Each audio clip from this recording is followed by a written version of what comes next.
While the Seahawks sit at home and rest this weekend, watch all the other action on Wildcard weekend, we're not taking any days off. We don't take our foot off the gas just because our favorite team has a bye this week and isn't playing football. In fact, we step on the gas even harder. The Seahawks Syndicate now going weekly through the end of the playoffs. I'm Dan from Seahawks Forever. That's Brandon from the Hawks Nest, Bryce from the Hawks Eye, and Mookie Alexander from Field Goals. Guys, let me show you something that I think you're all going to enjoy. This is what it looked like at the end of it all. And Bryce even had to text me on Saturday night and tell me, hey, I guess I was wrong. I only predicted 13-4. Boys, how we feeling? Feeling like Doesn't NFC get better West than champion. this. I mean, none of us saw it wrapping up like this, right? Or at least not prior to 4 or 5 weeks ago. No, it was kind of bleak looking after the first Rams game because they were kind of compelled to run the table and they needed some other help. Well, they ran the damn table and they got some other help in the form of the Carolina Panthers, which I could do with one more favor from Carolina this weekend if you catch my drift. But yes, the way that they won it was so emphatic. It should have been by more. I don't care. You did it. And the silence you could hear at Levi Stadium. Normally, you got a lot of fans from Seahawks fans going to Santa Clara every year, but not this case. There weren't as many 12 flags. You didn't hear the Seahawks chants as loudly this year. So it just made the quietness of that stadium all the more. It was so sweet to hear just the lack of noise from 49ers fans and how dispirited they sounded, really just after the interception by Drake Thomas. That was the dagger, unofficial dagger to their division hopes.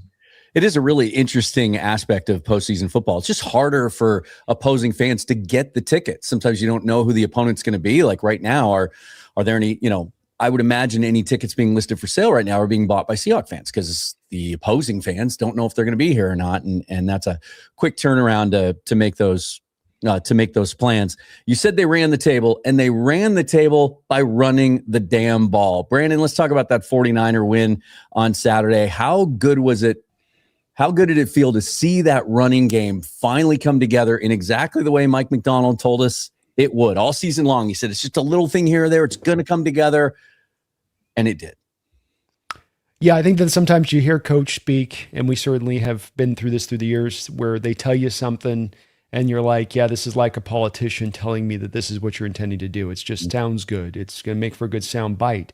And instead of actually being your methodology, your approach, where you're really wired to want to go. And part of where my faith has come in, I think much of the rest of the panel's faith has come into where the running game is going to be something we're not terribly worried about, in that we understood that this was going to probably be a bit of a process and take this time it's taken. And that you can see how not only in coach speak, but in practicality and how the running game has come into full bloom, that this is how it's all unfurled in this manner. And to have this for the playoffs, I don't have to tell any of you who have seen playoff football and how that plays to now have this in your back pocket and not be one of, well, I mean, we'll bust off a couple runs over the course of a game, but otherwise than that, it's -1, it's 1, it's no gain, -2 yards. That stuff seems to be by and large removed, on top of finding a lot of success still with being explosive on top of it. So it's a running game that's going to help us immensely. It's necessary at this time of the year in a lot of ways. We'll be talking about a matchup here in the playoffs in this game this weekend that's going to be affected by this same kind of manner. So I love seeing it, but the fact that it's not happening just because, well, it just happened to kind of break up. No, it happened because I've made the comparison of like a pickaxe and a mine, and you're chipping away at that mine, and you're chipping away, you're knocking little rocks away, and then you finally hit that vein of gold. And that's really what I think that they have done here.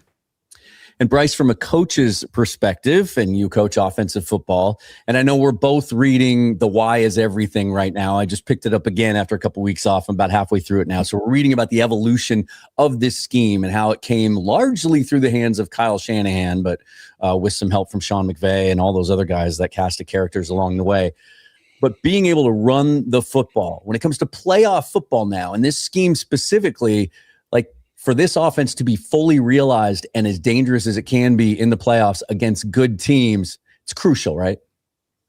Oh, 100% it is. It's so focused on, if you don't have a successful running game and a defense to go together, it can be hard to win. Like, you look at, I'll go back to the 2006 Indianapolis Colts teams. We had seen Peyton Manning and that group throw the ball, Reggie Wayne, Marvin Harrison, Dallas Clark, like they shredded teams through the air.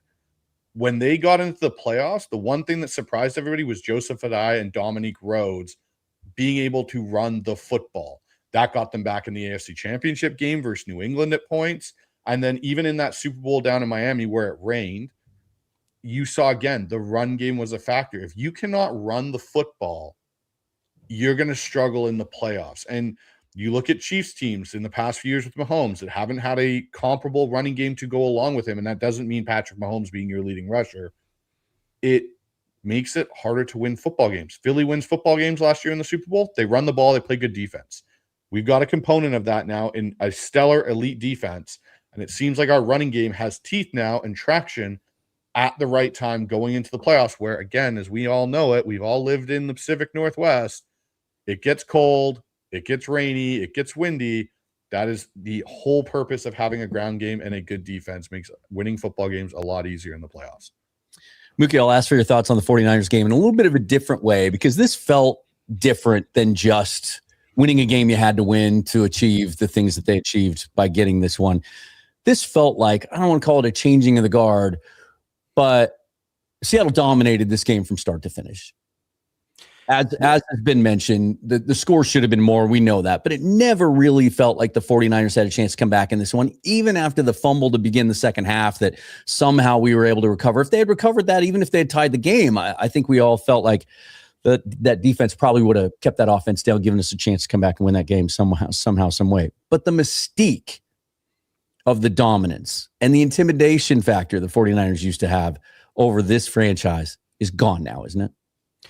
Yeah, this is not the 42-13 equivalent back in 2012, where you could sense that the changing of the guard was slowly but surely happening, because it was still obviously super competitive in 2013. And then 2014 was the turning point where it was obvious Seattle and San Francisco were going separate ways. But it had elements of it in that the theme was the same. The trenches were decidedly in Seattle's favor. Now, when the Seahawks of Pete's days were able to finally break through against Harbaugh's 49ers teams, they ran the ball very well. Marshawn Lynch broke through an elite Niners run defense multiple times over. And then Colin Kaepernick was, he was just tearing everybody up, or most teams up, and he could not figure out Seattle pretty much ever. He really struggled to perform consistently well against the Seahawks defense, in part because Seattle's defensive line was whipping San Francisco's offensive line. So what do you get in this game? I know Trent Williams didn't play, but he's but one guy on a line of five. Brock Purdy had very little time to operate, and when he did have time to throw, where were the open receivers? They weren't there. So the pass rush was getting home repeatedly and frazzling Purdy and getting him off rhythm. On the other side of the ball, you have Kenneth Walker running for almost 100 yards, Zach Charbonnet chipping in 70-plus on the ground, and the game's only touchdown. They bullied the Niners. I know this isn't the same Niners front as years past, and obviously Bosa's been gone, but still, the whole premise of why Seattle struggled so badly against San Francisco in recent years is they've just gotten their asses kicked up and down the field at the line of scrimmage. And that was not the case in Santa Clara last week. That, to me, dictated everything. That Sam Darnold, for the most part, had time to throw, and Kenneth Walker and Zach Charbonnet were able to not just get explosive runs, but they were able to get 5-6 yard gains here, the plays that keep you on schedule. I didn't pull up the stats, but I guarantee you that Seattle had more explosive runs just in this game than they probably did the last 3 or 4 seasons put together against the San Francisco defense. They've had that much of a struggle running the ball. And then you hold Christian McCaffrey to no explosive plays on the ground. 0, zip, nada, zilch. So it was as simple as that. Seattle looked like the better team, and they looked so much different in terms of how they approached this game offensively than on opening day. And I guess we should have expected that, but still, it was an ass whooping. And I'm not saying it's going to go the exact same way in a rematch if they play in the playoffs, but I think it's pretty clear that Seattle has the talent advantage, if not, at least they've caught up talent-wise against San Francisco. Just to let you guys know, if you're just joining us, we are going to go weekly now throughout the rest of the playoffs. Tonight will be a little shorter than you're used to from the Syndicate. We tend to like to hang out for a while together because we like each other. We also all like to talk. We're going to try and finish this up by about 9 o'clock tonight. And so we've got some questions that we've got worked out that I want to get these guys' thoughts on, and then we'll get to your questions and answers. I see some of those comments starting to pile up. We will get to those after our initial round of conversations. I've got a question now that I'm going to throw, and we're going to go clockwise. We'll go with you, Brandon, next. And I want you guys to all answer this.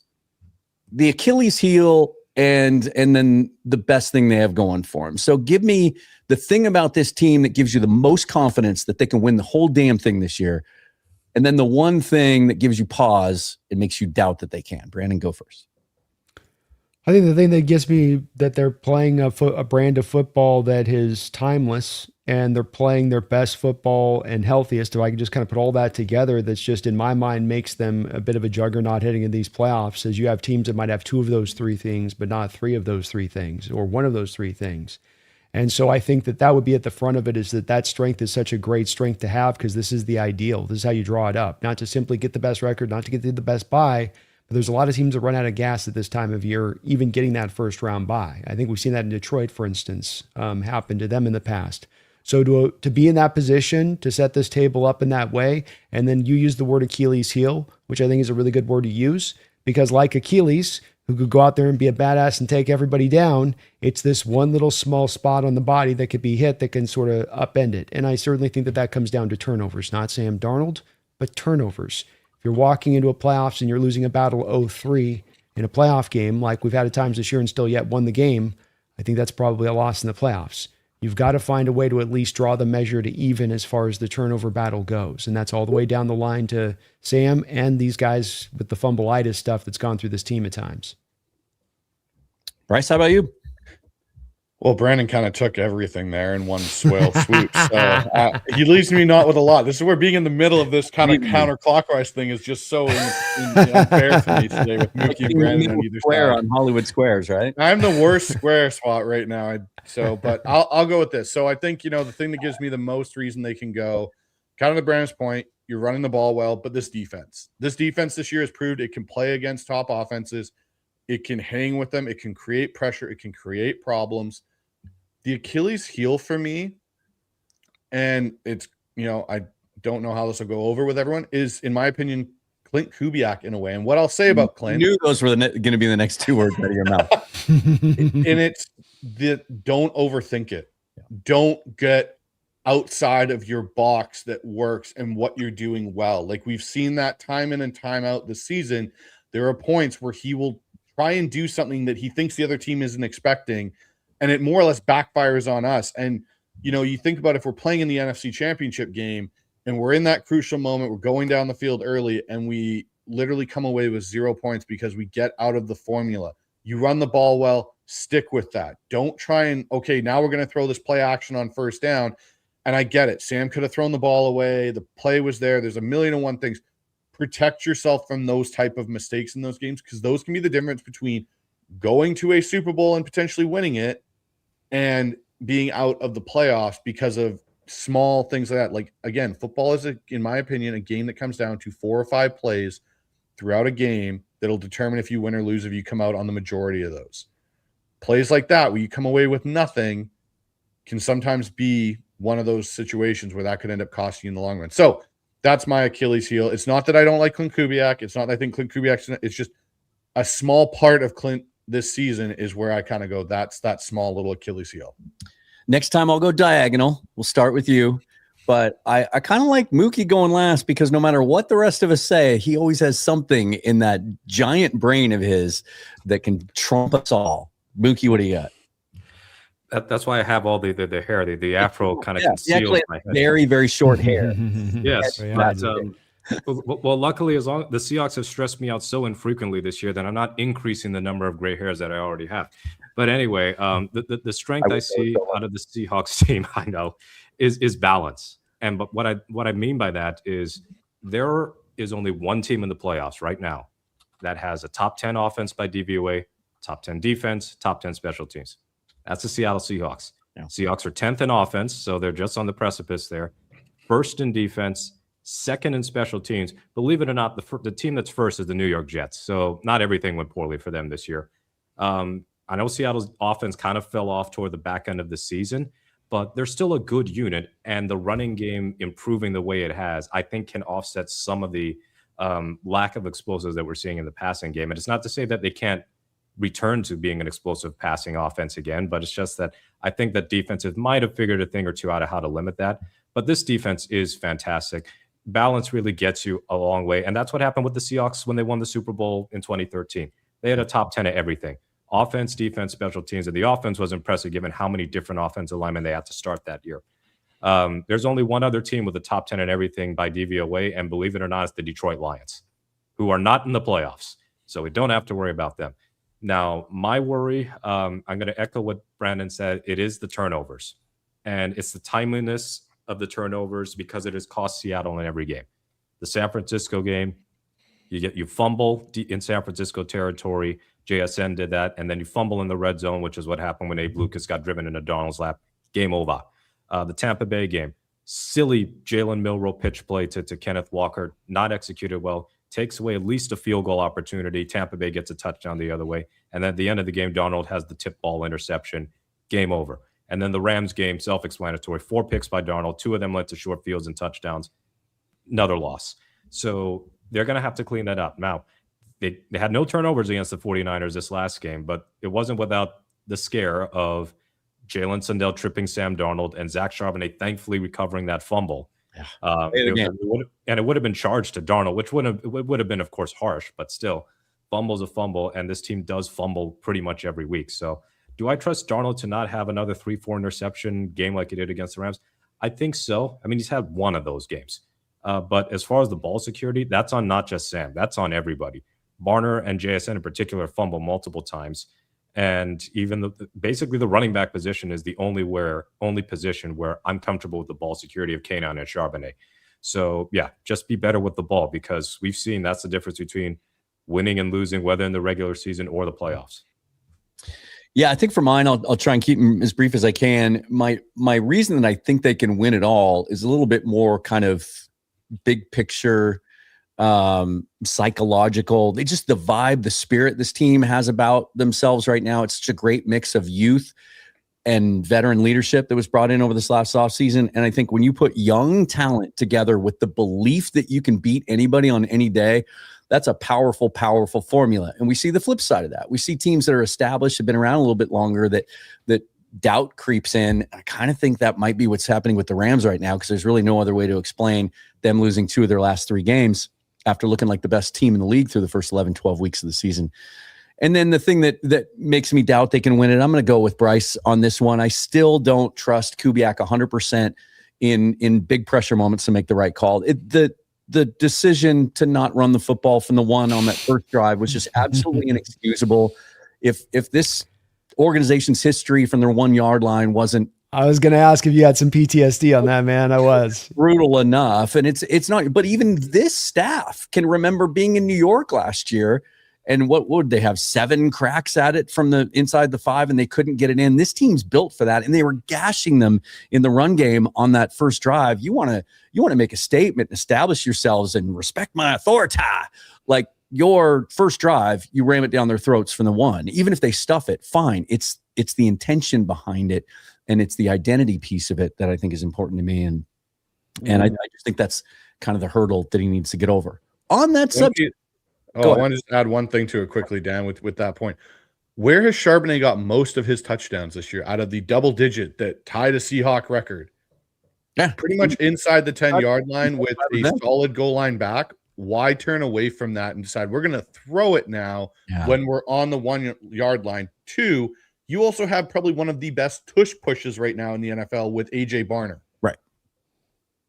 That's where, for me, like, where does your brain go to, I'm going to now decide to throw it? And I've heard some people say, they're putting on film for other teams.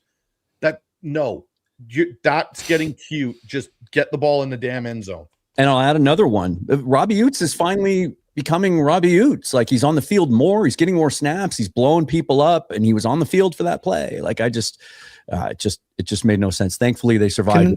We're not talking about that. Can I add one more on this too? Yeah. Can we please retire pick plays at the goal line in perpetuity? Yes. I Yes. never want to see another pick play at the goal line. You talk about PTSD from the not running it, and then that play two plays later, I just about crawled under my desk and started seeing like flashbacks, man. Like it never works. Even when it works, we get called for a flag on it.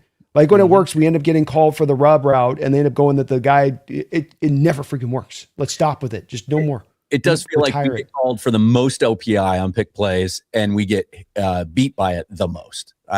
Maybe that's just our own perception, but that's kind of the way it feels. They can run over our guys, Dan. To your point on that, they can freaking steamroll our guys on the rub side of it, but our guys like blow on their dudes, and it's like, here it comes. It's like, okay, Bryce, I got a quick coaching question for you on that the throw attempt to Charbonnet on the first and goal. A lot of people are calling that Spider 2Y banana, but isn't the fullback the intended receiver in a true Spider 2Y banana? So that's Widow. So you have Spider and you have Widow, and the difference is the roles of the running back and the fullback. So in Spider, the fullback chips, gets to the flat, the running back then assumes the block. You usually slide left with that kind of.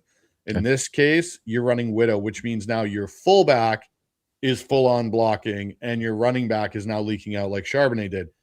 The problem in that situation with doing that is your line again is all sliding left. And if someone leaks through or gets across face, that's where you run into problems. And yes, like theoretically, Sam has two options there. And again, I'll put a little bit of the actual play execution on Sam. Throw the ball away. Just fire it through the back of the stands, right into the first 49er that you see and hit him in the face. Like, you're not going to get a penalty for, intentional grounding or anything because of where you're located on the field. But again, to go to that, like if you go with, and again, this is where I talk about getting out of your own way. You run so much with Charbonnet there, it makes sense to fake to Charbonnet and have him in and leak out a Robbie Oots into the flat than it does to have Charbonnet literally go straight out to the flat as he did in that play, because teams are going to go, oh, again, that's something different. It's like when we put Charbonnet and Walker on the same field in Carolina and we're like, yeah, we're not going to hand the ball to Charbonnet. We're going to run some weird reverse here. Like, they try to be cute, but they don't follow their own principles in being cute, if that makes sense.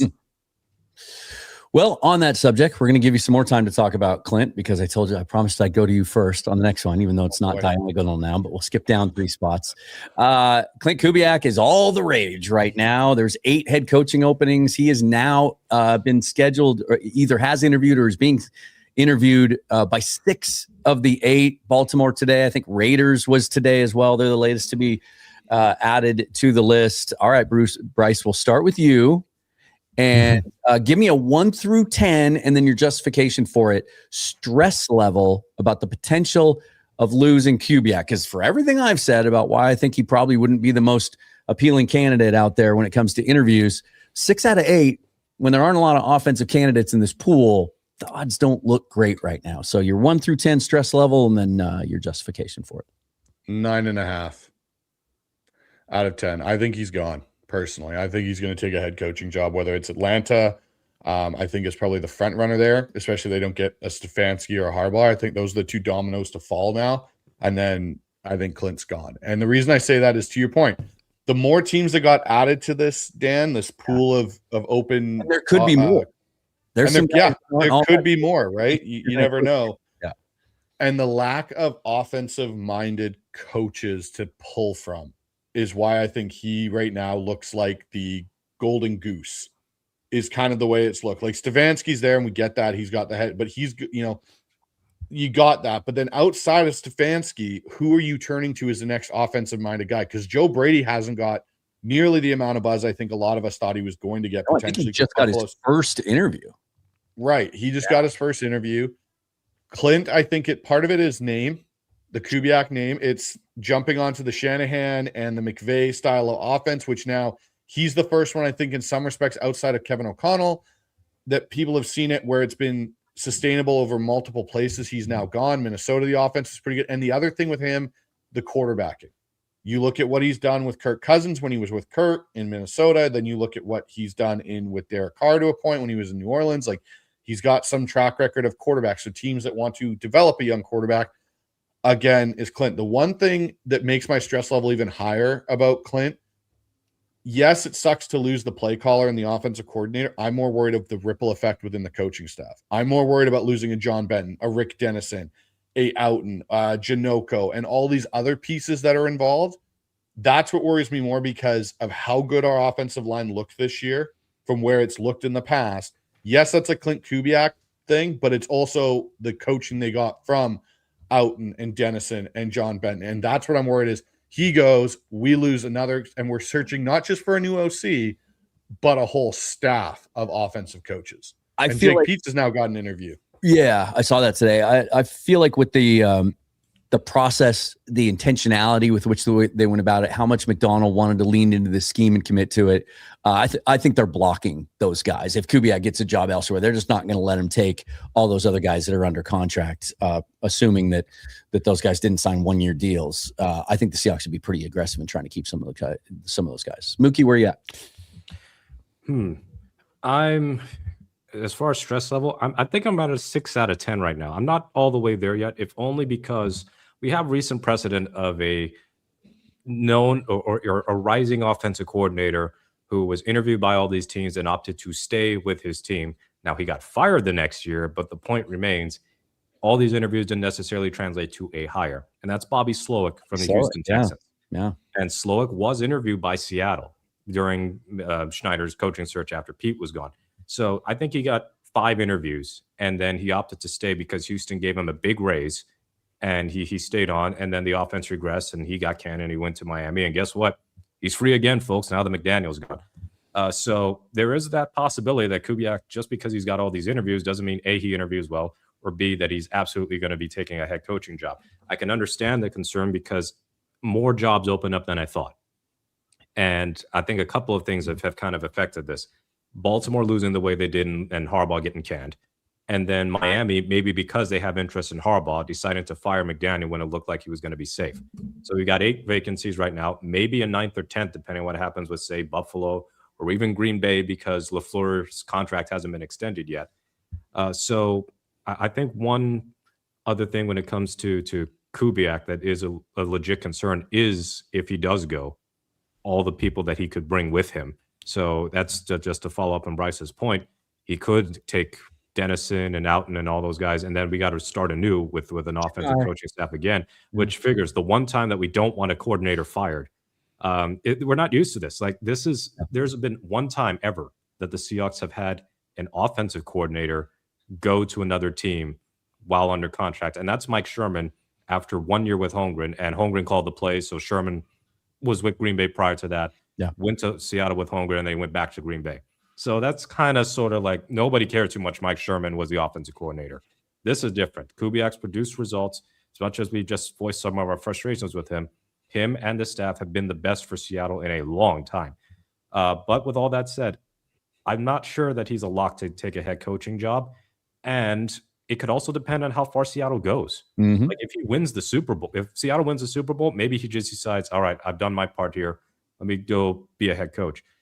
If it all falls apart and they don't make the Super Bowl, similar to, like, say, Ben Johnson in the NFC Championship game against Detroit, he's stuck on for 1 more year, then maybe that's a situation where he gets convinced to stay again.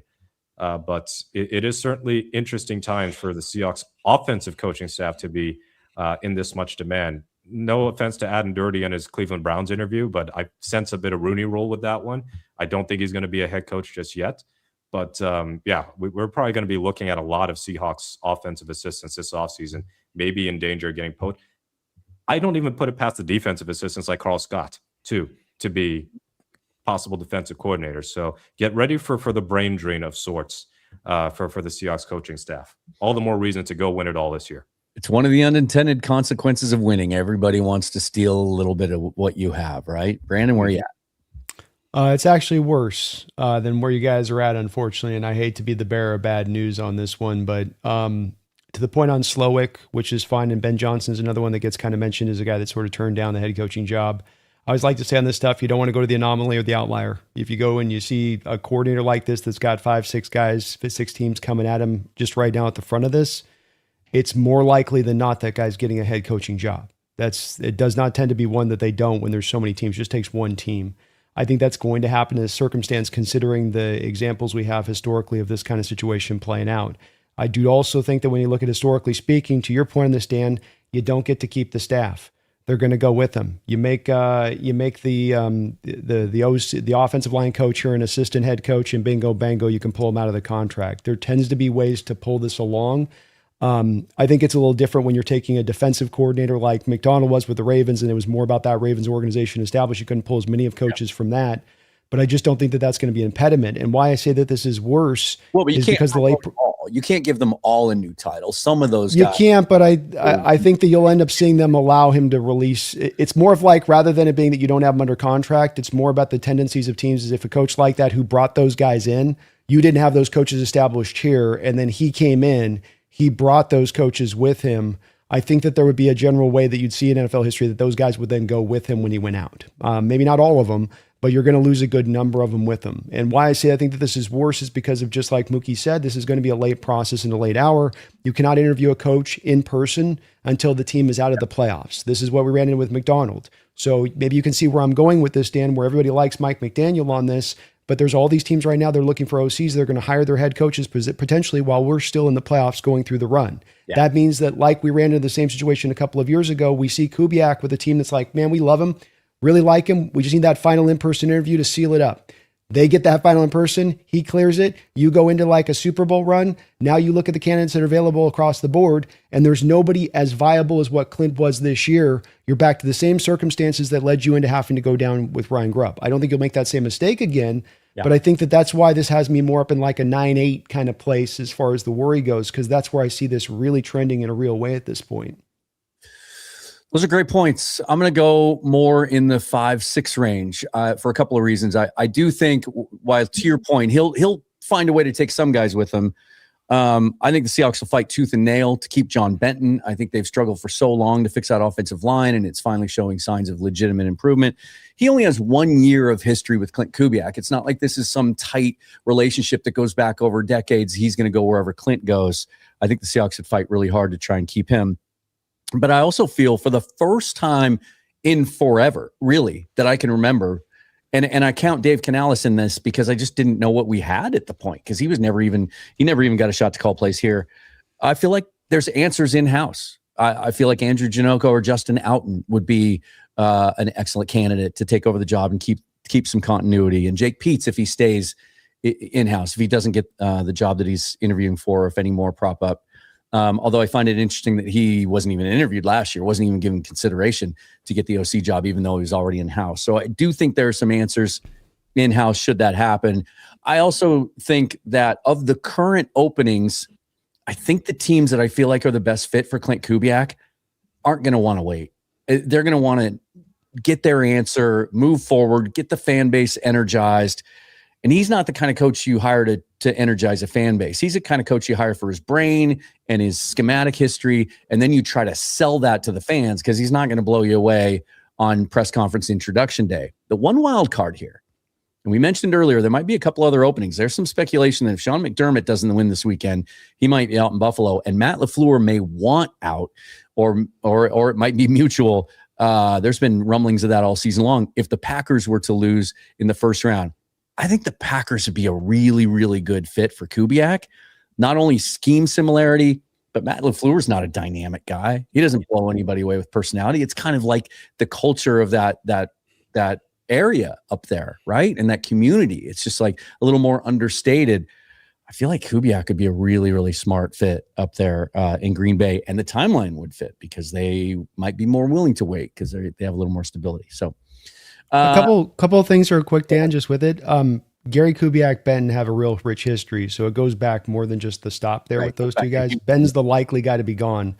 Above all the other coaches on the staff, he's the guy that will go with Clinton. That's the main guy we don't want to go, to the points you mentioned on that. The one thing I want to ask you on this, because this is something that's brought up with a lot of people that I've spoken to that have a lot of confidence in this, and I'm curious where the confidence comes from. Mm-hmm. In the internal of, we're going to internally promote a guy, and we're going to internally promote a guy that's never called plays at an NFL level before. And that's going to be a good road to go down for this team. I'm kind of wanting to be sold on this a little bit, because I look at that and I go, man, there are so many pitfalls to me within making that choice. Ones we've kind of learned hard lessons upon. Why would we want to go down that road once again? Because I expect them to win at least a game in the playoffs and make that timeline more difficult for whoever hires them, in which case you're looking at a pool of candidates that haven't called plays anyway, primarily. When you look at the dearth of offensive candidates that are even being considered for head coaching jobs right now, there aren't going to be that many guys out there that are established, legitimate, successful play callers that are going to last until the Seahawks are out of the playoffs anyway. So I think you're looking kind of in that same bucket to begin with is kind of where my thinking comes on that. If the Seahawks lose next week, then, and Kubiak gets hired, then I think the oyster opens and there's a lot more pearls in there and a lot more guys you can choose from. And in that case, I think we could probably be pretty aggressive going after the best guy out there, because I think we have a pretty good situation to present, I would think. Can I add one more caveat to this about why I think this is also a detriment to Seattle if losing Klint Kubiak and potential other coaches? As much as I love what Sam Darnold has done this year, Sam Darnold has done the best in this style of system, right? We saw it with Kevin O'Connell. We've now seen it with Klint Kubiak. You also need to think of whoever you bring in does not depart greatly from what this philosophy is and these style of plays and that type of thing, because then you're throwing a wrench in that whole situation where you've got a guy that's comfortable with it, and then all of a sudden you go to a quote-unquote Ryan Grubb air raid style or those type of things. There's a rhythm and a thing to this that fits what your quarterback does. So to Brandon's point, you lose Klint Kubiak, and now your box of what you're picking from is real slim, because there aren't a lot of guys out there that run this West Coast style. And that's where, like, for me, like, Zach Robinson becomes a guy, and I know it's scary to people because he was in Atlanta and their offense was so bad, but again, familiarity with this style of offense, but he's not a flashy name. And this is where, you look at the internal options with Jake Peets and Janoko and Outen. They've, especially Outen and Peets, they have called games at the NFL level, admit it being half seasons or whatnot. But it's a scary thing. That's why, like, I'm with Brandon at that being at like 9.5, 10 of like Kubiak's probably gone, but it's the other implications. And it's one of those things where I look at it and I go, like, who are you left with if he does go? Because Dennison, again, like Benton, close with the Kubiak family and his dad, Gary.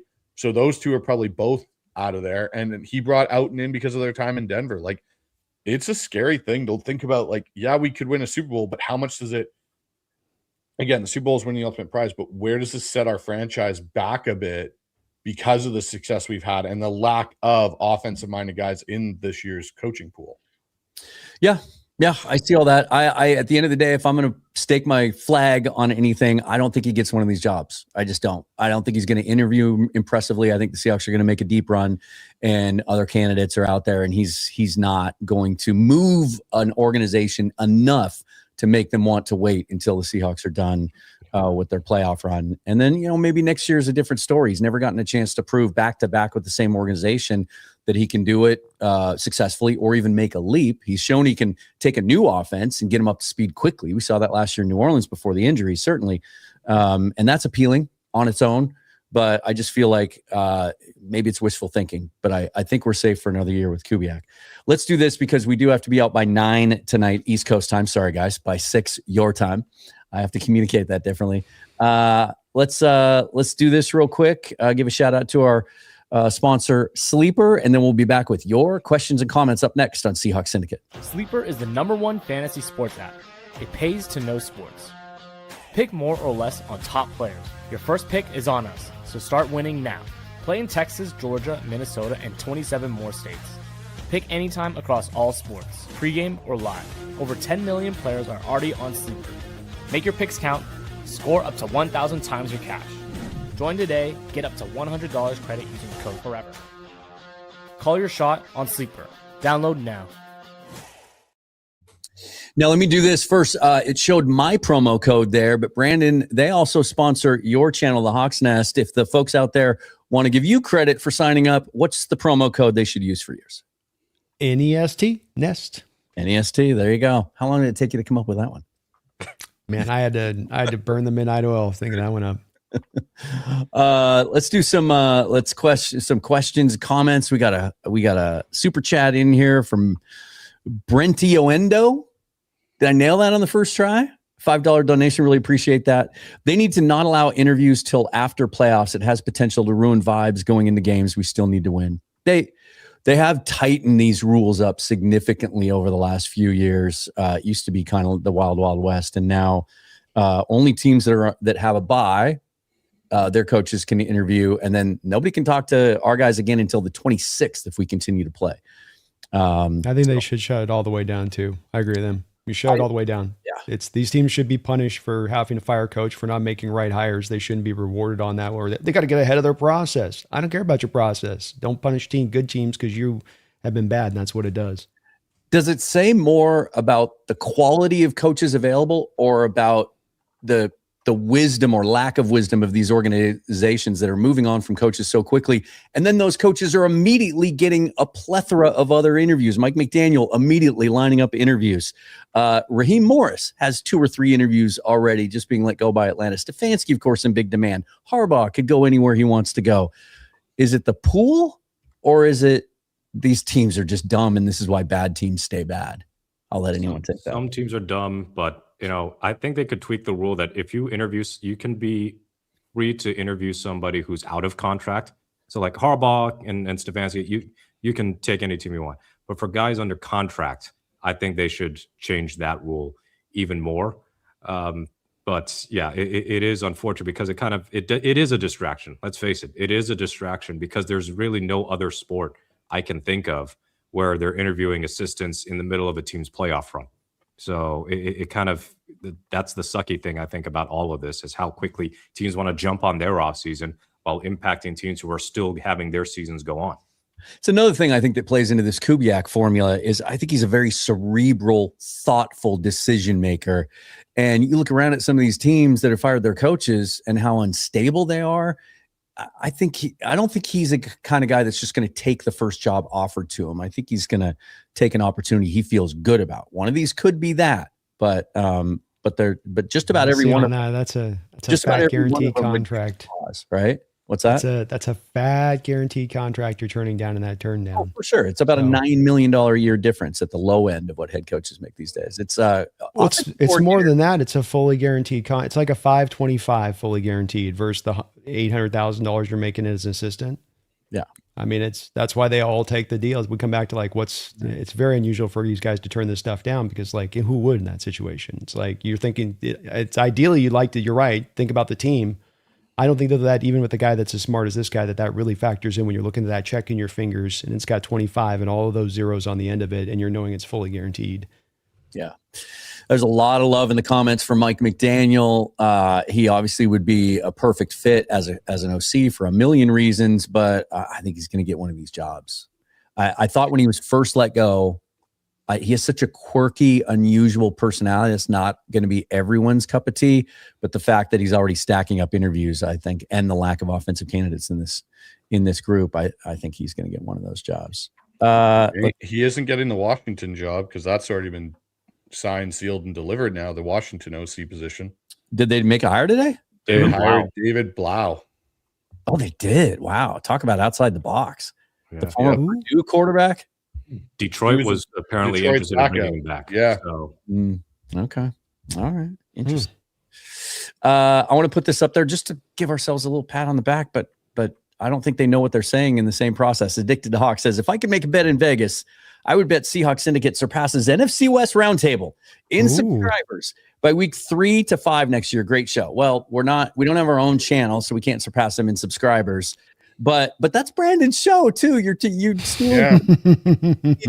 I wouldn't mind, man. It's all good as long as we're watching. I don't care where you guys are watching. As long as y'all are watching, that'd be great with me. And I agree. I think the future is really bright for the Syndicate and what we could do here. And we're going to be doing. Got the guys to agree. We're going to be doing all 3 days of the draft after we get through the Senior Bowl and all that. So be looking forward to that, and we'll give you guys some kick-ass coverage with that too. Yeah, we'll keep rolling through with monthly episodes at least through the off season. And then it's a good time to mention, for those of you who don't know, that we are all going to be in Mobile, not physically for Mookie, but we'll pipe him in virtually if we can. Not if, we'll just make it happen. But we're going to go spend the 3 of us will be spending the whole weekend down there, the whole week, watching all the practices, talking to some of the kids down there, and getting a feel for this draft class. Really like what we see from the accepted invites so far, except for the quarterback class, right, Bryce? Mm-hmm. Yeah, I'm not. The quarterback class that's going to be a dud. Yeah, every year there's guys that turn down invitations that I think don't make sense. There's some guys I'd like to see there that haven't agreed yet. We'll see if that changes. Let's go to this one, guys. Had this one locked and loaded.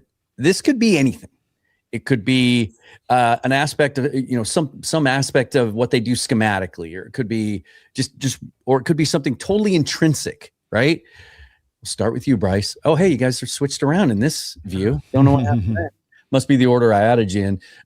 So we'll go your way, Bryce. You get your wish. Your favorite thing about this team could be anything. I love the attitude and energy. We're bullies again. Like, that for me is the biggest thing here. We're not. We were bullies with the LOB. Then we had the post-LOB Russ Cook era where we kind of became a finesse team. I'm going to be honest. I felt we became a finesse football team. We're back to being, we're not afraid to punch anybody in the mouth and go toe-to-toe with you. And doesn't matter how dirty or mucky that game is, like, we're going to bully you with this defense. And that's probably my favorite thing about it, is this team just got a level of energy and grit to it that we haven't seen for a long time. Brandon? Man, it's the youth and the fact that this is just beginning. We were the I think the youngest roster in NFL history when we won the Super Bowl at the time we did 13 years ago. And we have the third youngest roster in the NFL right now. The fact that this is just starting to set the stage, and that potentially in John, you have a guy that can learn some lessons from that past dynastic-like run that almost was, to maybe correct some things and get it right this time. And that just, to me, I love where we're at, and I'm excited for this year's, the prospect of it. But man, even into the future, we've got a sustained team that should be great for a very long period of time. Mookie, your thoughts? This is something I've thought of. I've been kind of harping on for a while. These Seahawks are exciting. They're entertaining. I mean, sometimes entertaining teams aren't very good, and it is what it is. But they're entertaining and good. In fact, check that, entertaining and great. And what I mean by that is, even the last few Seahawks teams with Pete, I think the problem I had with them is they were a bit of a slog to watch, either through frustrations about the defense or frustrations of the offense, sometimes the scoring lows or the defense getting run over. Every aspect of this Seahawks team is entertaining, whether it's the players and their personalities, whether it's their style of play. First part of the season, they're going bombs away with Darnold to JSN. This back end of the year, suddenly you're getting the exciting, explosive runs again with Cain and Charbonnet, and they're giving you some of that physical, punishing running that we've been kind of been hoping to see again. And then on the defensive side of the ball, you want an exciting guy to look at as somebody who could be, as Corbin Smith said at Fast Fashion Brewery on our Syndicate show way back, Hall of Fame level player. Go look at Nick Eamon-Wari. You want to see interceptions from your middle linebacker, Ernest Jones, you've got that. You want to see sacks from everybody on the defensive line, you've got it, whether it's Byron Murphy or Leonard Williams, or it's Chenna Nwosu on the edge with DeMarcus Lawrence. Even the special teams. Rashid Shaheed could go the distance any given moment. Before he got hurt, Torrey Horton could have been another guy as a dangerous returner. Jason Myers gave us a little bit too much entertainment last week, but still, he's killing it with his kickoffs, killing it with his field goals over the course of the season. I don't see a team that is – they're not boring in terms of their play style. They're not boring in terms of the roster. And the way that they win is so consistently fun to watch in a way that I haven't really enjoyed the Seahawks since the Legion of Boom days. So that's what I love about this team the most, is that they are must-see TV again. Yeah, I think if I could boil it down to one specific thing, I agree with everything you guys have said. It's how violently they play within the rules. Like, they've cracked the code. They're out there delivering as big a hits consistently week in, week out than other teams in the league, and they're not getting flagged for it. There were a couple of hits in that San Francisco game. There was one early on, or second quarter, I think, where just as Purdy's throwing the football, Eamon-Wari just lays him out. I think it forced an incompletion. It might have been one of the fourth down plays, if I'm remembering right. And as it was happening, I thought, oh, damn it. But he led with his shoulder. He targeted his sternum. He didn't put his body weight on him. Like, it was textbook teaching tape for how to lay a quarterback out as he's throwing the football. And then the last play of the game, when he gets high-load by Leonard Williams and who else was it on that? Derek Hall.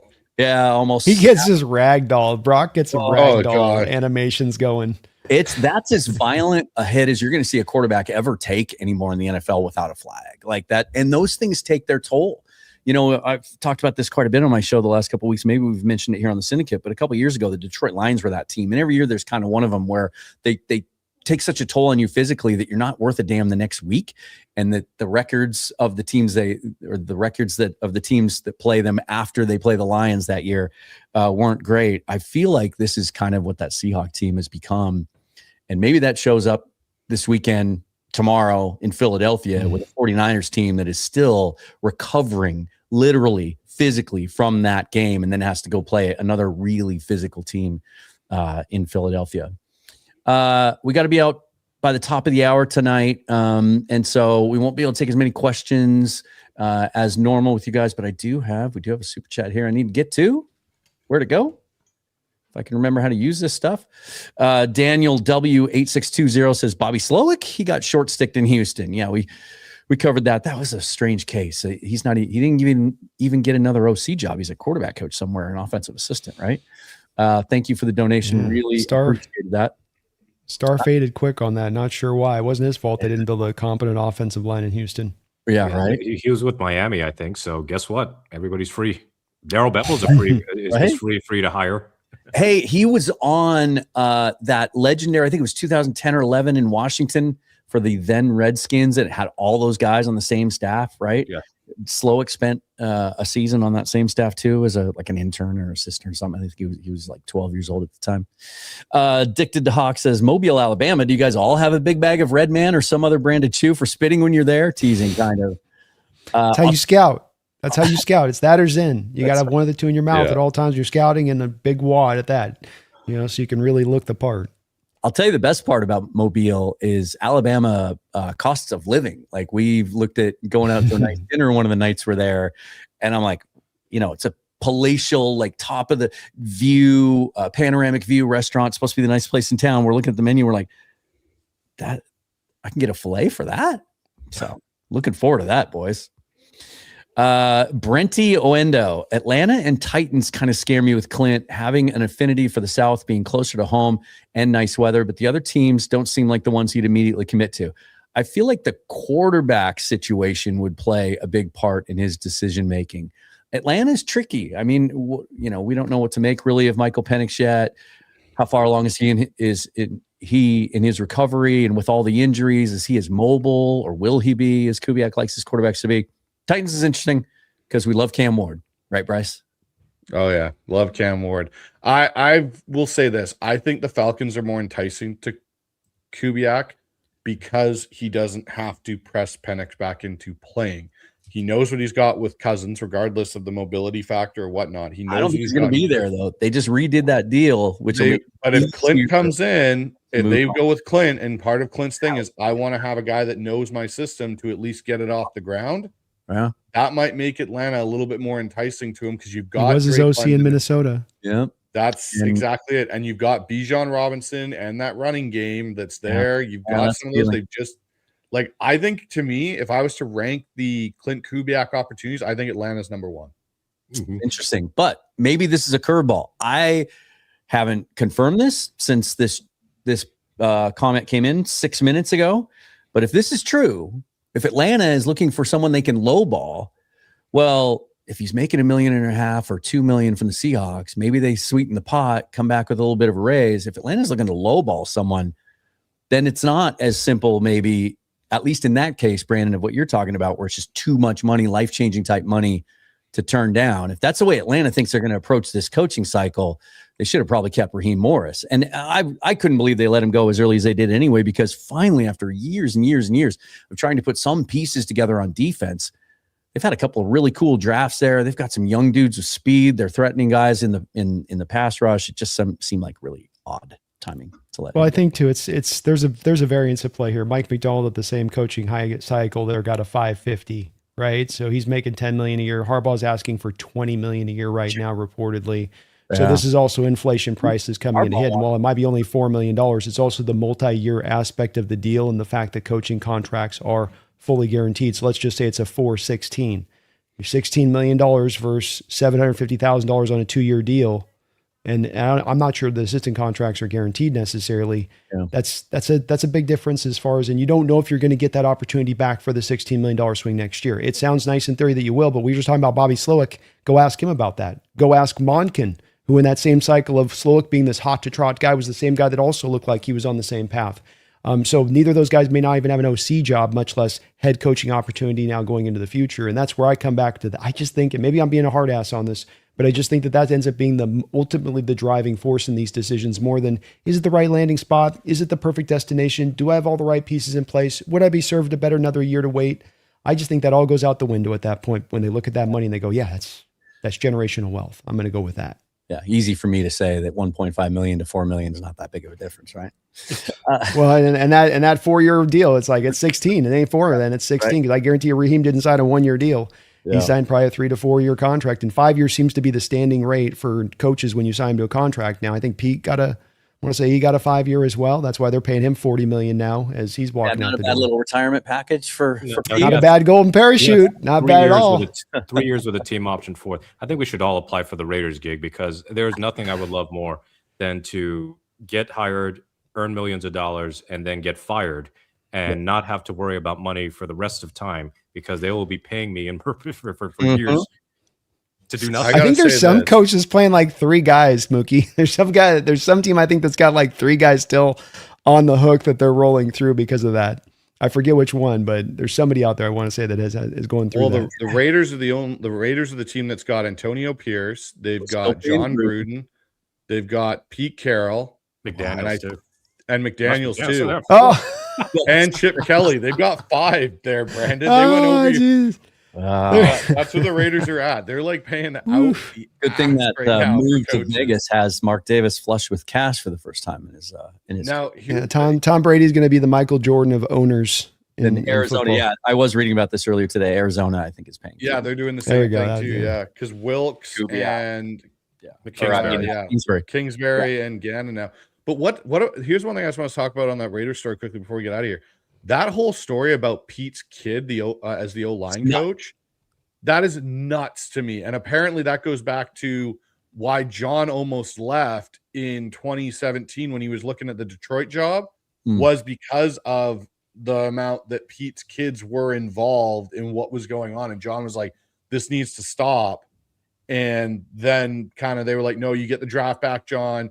You get this back to stay. We'll minimize some of this. But now you look at what his kid did there, where your general manager is having meetings with your linemen to help them go through film. Like, what are we talking about? That's insane.